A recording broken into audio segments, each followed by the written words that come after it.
Justru diucapkan firman ini, saudara-saudara, detik-detik sebelum Tuhan Yesus naik ke surga. Shalom semuanya, Bapak Ibu sekalian, Pastor menyapa yang ada di YouTube, yang ada di Facebook, yang ada di grup doa Telegram. Puji syukur di hari yang penuh makna ini, Bapak Ibu sekalian, beramai-ramai orang-orang percaya bersyukur merayakan kenaikan Tuhan Yesus ke surga. Tuhan Yesus sudah naik ke surga. Kita ini hanya merayakan, mengucapkan syukur, memperingati bahwa saat Tuhan Yesus naik ke surga, Pastor mau share ada dua hal penting yang mungkin Bapak Ibu sudah pernah tahu, atau perlu Pastor tekankan, ingatkan kembali. Atau saudara-saudara sekalian mungkin pertama kali mendengar setelah Tuhan Yesus naik ke surga, so what gitu loh. Apa? Nextnya apa? Time for Bible. Dalam nama Bapa, Putra, dan Roh Kudus. Amin. Pertama-tama Bapak Ibu sekalian, sekali saya ucapkan kepada seluruh orang percaya, Bapak Ibu sekalian, saudara-saudaraku seiman, selamat merayakan, memperingati, mengucap syukur, beribadah dalam momentum perayaan kenaikan Tuhan Yesus Kristus ke surga.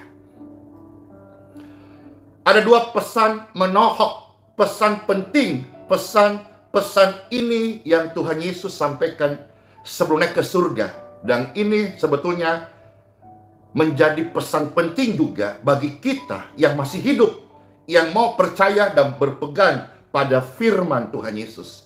Yang pertama, saudara-saudara sekalian, Injil Yohanes pasal 14. Ya, kita lihat 3 ayat saja. Ayat 1 sampai ayat yang ketiga. Demikianlah firman Tuhan bagi Bapak Ibu sekalian yang terkasih. Tuhan Yesus berkata, "Janganlah gelisah hatimu. You must believe." Kamu harus percaya kepada Bapa.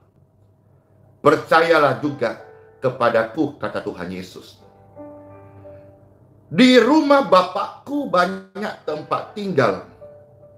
Jika tidak demikian, tentu aku mengatakannya kepadamu.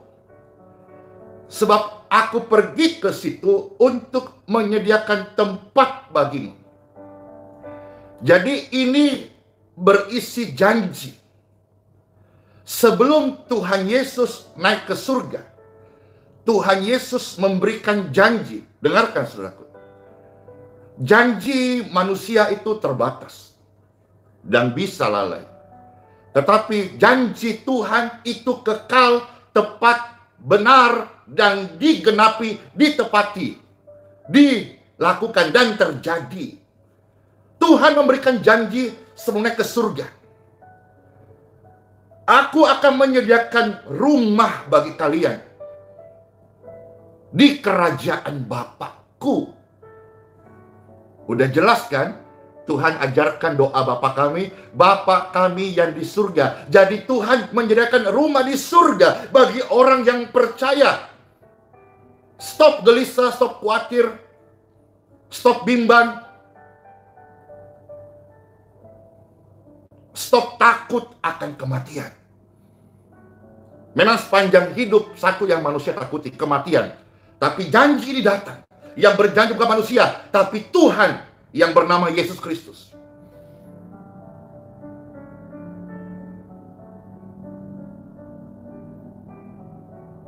Sebelum Tuhan Yesus naik ke surga, dia berkata, "Jangan lagi takut.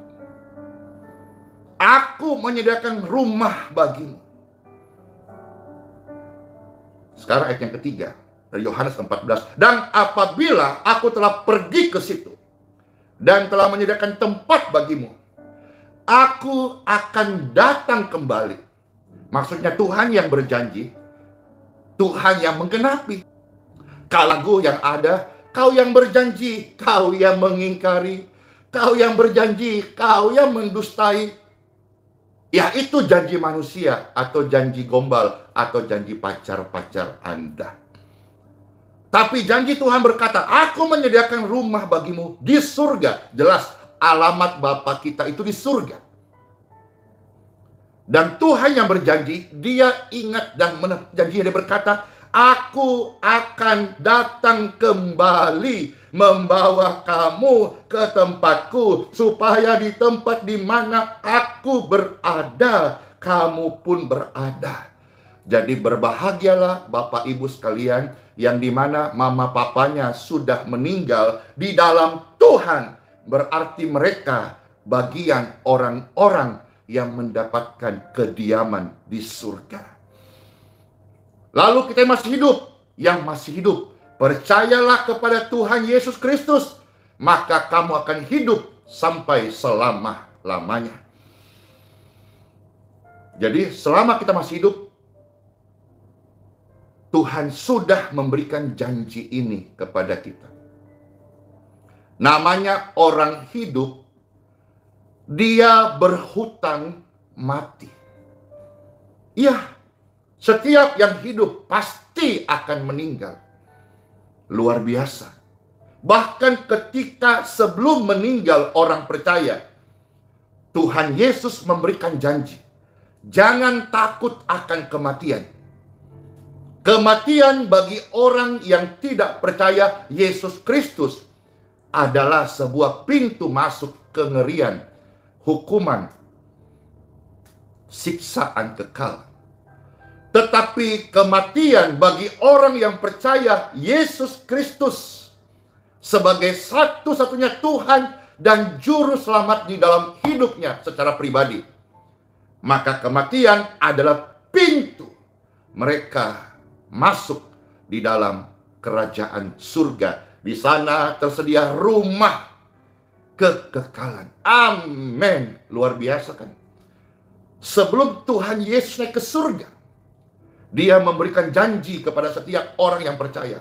Bahkan orang yang percaya belum meninggal pun, Tuhan sudah materaikan dengan janjinya. Don't be afraid. Jangan kamu takut. Mulai hari ini Bapak Ibu sekalian, buanglah rasa takutmu.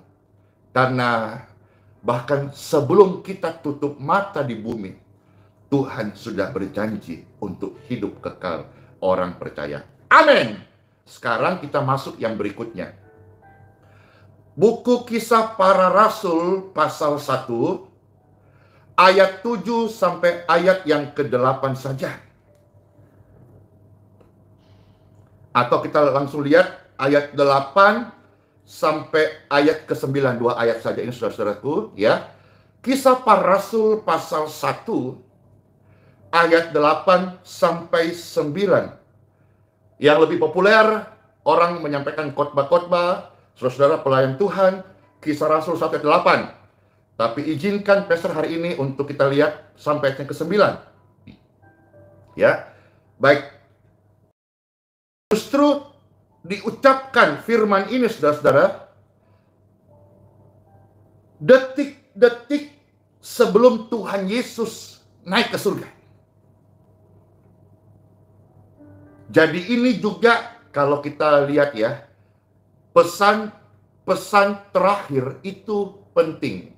Berarti pesan tentang Kisah Rasul 1:8-9 ini penting. Karena pesan ini adalah detik-detik sebelum Tuhan Yesus terangkat naik ke surga.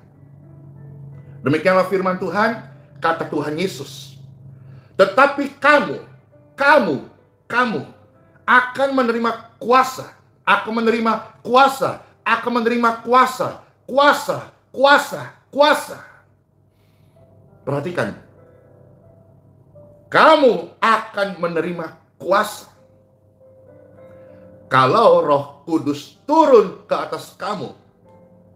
Lewat kuasa itu yang diberikan kepada orang percaya melalui Roh Kudus, maka orang percaya akan dapat efektif, dapat maksimal menjadi saksi Yerusalem, Yudea, Samaria, sampai ke ujung pandang. Lain. Sekarang udah jadi kota Makassar. Bible berkata sampai ke ujung bumi. Berarti sampai dimanapun kaki orang percaya melangkah. Mereka yang dibimbing oleh Roh Kudus, ingat, Roh Kudus bukan bicara soal perasaan saja. Roh Kudus bukan hanya sekedar bisa mengingatkan kita, menuntun kita pada segala kebenaran. Bukan hanya sekedar penghibur, penolong. Roh Kudus itu adalah pribadi Bapa yang mengandung kuasa. Perhatikan, Roh Kudus adalah pribadi Bapa. Jadi ketika saya, Andi Simon, satu pribadi, manusia biasa, tapi bersama dengan pribadi Bapa, yaitu Roh Kudus, saya akan bisa menjadi saksi secara efektif, melayani dengan kuasa Roh Kudus, bukan hanya Andi Simon. Bicara soal kota Manado adalah rumah atau kota bagi banyak sekali orang percaya. Bahkan di sini ada, Pastor kemarin waktu jalan, ada namanya, kalau tidak salah, Salib Kasih. Ada jalan novena. Intinya sampai tengok kiri, tengok kanan, begitu banyak gereja. Bukan sebuah kesukaan yang luar biasa. Di mana-mana banyak gereja, tempat orang-orang percaya memuji Tuhan. Luar biasa, saudara-saudara. Luar biasa. Luar biasa. Luar biasa. Artinya, saya berdoa lewat kota Manado yang cinta Tuhan Yesus ini, akan terutus banyak sekali orang percaya, hamba-hamba Tuhan keliling Indonesia, keliling Nusantara, pelosok-pelosok daerah, bahkan sampai keluar Indonesia, untuk menyatakan kuasa Roh Kudus. Orang Kristen, orang percaya tidak mungkin terpisahkan dari kuasa Roh Kudus. Maka jangan sangkal kuasa Roh Kudus, karena Roh Kudus ada dalam hidup orang percaya. Bapak Ibu sekalian percaya, please mohon, jangan sangkal, jangan batasi kuasa Roh Kudus, karena Roh Kudus ada dalam hidup Anda. Jangan kita mengkotakkan Roh Kudus hanya sekedar perasaan, hanya sekedar logika, hanya sekedar kemampuan kita berpikir, hanya sekedar untuk yang mengingatkan kita, perasaan kita, menjaga hati kita. Roh Kudus pribadi Bapa dengan muatan kuasa Bapa. Pribadiku biasa, tapi bersama dengan kuasa Roh Kudus, Dia akan menuntun saya sebagai manusia biasa untuk dapat melakukan perkara-perkara surgawi yang menurut manusia luar biasa.